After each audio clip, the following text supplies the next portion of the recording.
Alors, à partir de ce moment-là, en fait, il y aura une réaction entre... Alors, laissez-moi enlever ça. Une réaction entre la piperidine qui a été régénérée et notre benzofluvel. Donc, ici, en fait, on attaque là et là. Vous voyez là? Je ne vais pas parler du mécanisme, mais en fait, c'est comme ça. Donc, c'est comme si on a rajouté encore une liaison, celle-là, ok? Et du coup, on a formé quoi? On a formé, laissez-moi juste effacer ça, c'est plus facile pour moi. Alors, on a formé une liaison simple avec ça. Voilà. Et voilà. Ça, en fait, c'est une molécule que l'on détecte en UV, en fait, à cause des transitions pi p étoile. Donc, les transitions que vous voyez là, c'est les transitions pi p étoile. Donc, c'est une bonde à 301 nanomètres avec un epsilon de 7800 litres mol moins 1 centimètre moins 1. Ok? Voilà. Donc, en UV, on peut exploiter ça et on peut déterminer la quantité d'amine libre. Parce qu'en fait, ce qui a réagi, en fait, on avait quelque chose de acide aminé FMOC. On l'a déprotégé avec la piperidine. Donc, la piperidine a réagi avec ce qui a été déprotégé, avec le FMOC, pour former le benzofluven. Pardon, cette molécule, elle est là. Donc, N équivalent 1 et 1, stoichiométriquement, on va dire que notre acide aminé libre, c'est-à-dire qu'il n'est pas protégé, il a 1, du coup, on peut le comparer avec ça, ok? Et du coup, on va avoir une idée sur les acides aminés libres. On va faire un petit exemple, comment dire, de dosage. Dosage, on l'appelle dosage FMOC, ok? Dosage FMOC. En fait, pour le dosage FMOC, ce qu'on va faire, c'est que on va, par exemple, dans une fiole de 50 ml, dans une fiole, par exemple, de 100 ml, alors je vais faire exactement comme... Alors, de 50 ml, de 100 ml, je dis toujours 50, ok. Voilà. Qu'est-ce qu'on va mettre? En fait, on va mettre la solution de piperidine. Donc, c'est pas la solution de piperidine, la solution qu'on avait fait, avec laquelle on a fait la déprotection. Ok? Quand on a fait la déprotection dans la seringue, on a mis de la piperidine dans le DMF. Ok?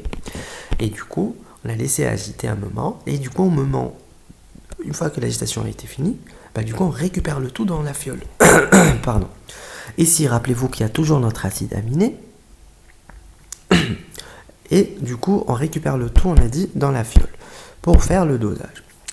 Donc, je mets la piperidine, c'est-à-dire la solution que j'ai récupérée, je rajoute du méthanol, MEOH, jusqu'au trait de jauge. Ok? Maintenant que j'ai mon échantillon, je vais aller préparer ma cuve. Donc, une cuve en quartz pour pouvoir descendre à 300 nanomètres, pour mieux voir la bonde.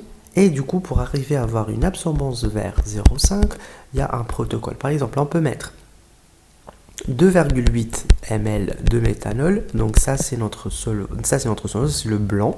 Donc dans un premier temps, on fait le blanc. Et on rajoute, pour la mesure de notre échantillon, on va faire 2,8 ml de méthanol plus 200 microlitres de solution. La solution qu'on a mis ici, ok, de notre échantillon. Alors, on va obtenir une bonde vers 301 nanomètres, ok, vers 301 nanomètres, vers 0,5 par exemple, absorbance égale à 0,5, et du coup, ici, on va avoir une bonde comme ça, ok. Bon, c'est plutôt ça, 0,5. Et nous, ce qu'on va faire, on va employer la loi de Beer-Lambert. Okay, donc A est égal à L fois C fois epsilon. Du coup, epsilon, on connaît, on a dit que c'est 7800 cm-1 litre mol moins 1. La concentration, c'est ce qu'on va devoir calculer. L'absorbance, c'est 0,5 par exemple. Et L, ça, c'est 1. Ok, pour la cuve. Pardon. Du coup, ce qu'on va faire, en fait, c'est que dans un premier temps, on calcule la concentration de la cuve. La concentration de la cuve est égale à A sur epsilon fois L. Donc, on va avoir voilà, une valeur, ok, en mol par litre. Ensuite, on va revenir dans la fiole et on va faire la fameuse loi, appliquer la fameuse loi de dilution. CmVm égale CfVf, ok. Donc, et on va faire Cm est égal à quoi? Alors, on va CfVf sur Vm. Donc, Cf, c'est quoi? Alors, Cf, en fait, c'est exactement ce qu'on a là, ok? C'est ce qu'on a obtenu ici. Donc, la concentration de ce qu'on a obtenu dans la cuve. C'est-à-dire la concentration finale. Et Vf, le volume final, en fait, c'est le volume de la cuve. C'est 3 ml. Le volume de la cuve, ok? Donc c'est 3 ml. Sur le volume dans la cuve, qu'est-ce qu'on a mis? On avait mis 200, combien on a mis ici? On a mis 200 microlitres de solution. Donc ici, sur 200 ml, microlitres, pardon, de solution. Donc 0,2 millilitres, ok? Ok. Et on obtient une nouvelle solution. Maintenant, on fait N égale C fois V, c'est-à-dire cette concentration qu'on vient d'obtenir, on la multiplie par 100, parce qu'on a par 100 ml, parce qu'on a une fiole de 100 ml, ok? Et là, par 100 ml, en fait, on va obtenir un truc, c'est-à-dire notre 0,0, je sais pas, 8 ou quelque chose comme ça, d'acide aminé libre, ok?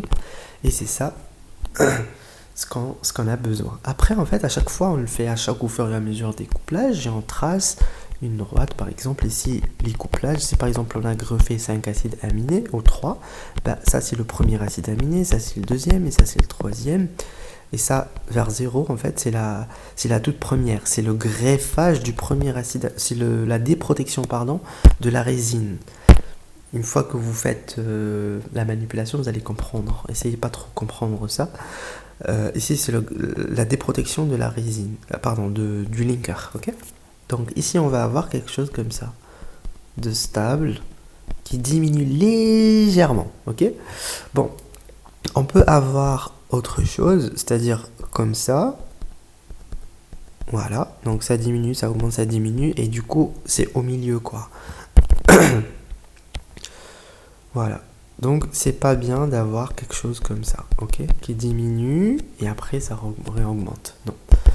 Bon, l'idéal, c'est d'avoir ça. Et voilà, et ça, c'est l'absorbance. Vous pouvez mettre l'absorbance, vous pouvez mettre la quantité d'amine libre, ok? Voilà. C'est tout.